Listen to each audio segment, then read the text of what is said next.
احنا جايين لنحمي. انا مش جاي امثل احد الا الشعب العربي الفلسطيني.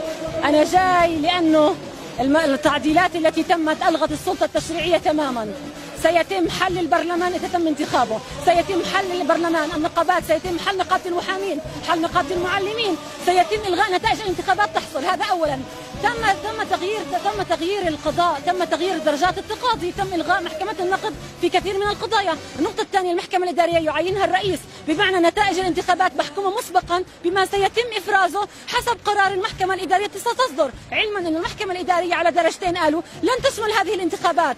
هي لا تختص بالانتخابات، لا تملك السلطة التنفيذية مهما على شأنها أن تصدر تشريعا يختص بحق السلطة التشريعية والقضائية. أنا أتيت لأدافع عن الشعب العربي الفلسطيني في حقه في برلمان منتخب، لئلا يتم حرب أهلية داخلية بسبب الانقضاض على نتائج الانتخابات. أنا أتيت لست أدعم إلا الشعب العربي الفلسطيني، أتيت لأحمي الشعب الفلسطيني.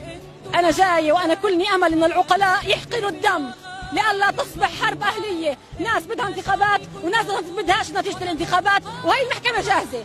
أنا أطلب من هم في السلطة التنفيذية تراجع عن هاي القرارات. أنت بتقول بدك دولة ديمقراطية، بدك تقول بدك دولة سيادة قانون، وين القانون لما تكون أنت تشريع وتنفيذي وقضاء؟ كيف يعني؟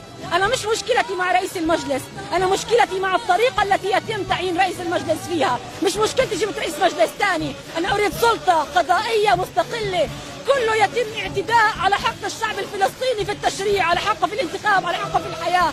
أطلب منكم أرجوكم يا من أنتم في الحكم اسمعوا صوت الشعب الفلسطيني. أتيت كامرأة، أتيت كمحامية، أتيت كقانونية، أتيت كإنسانة، أطلب أن يصل صوتي. أنا أريد أن لا نصير مثل لبنان حرب أهلية يا شباب.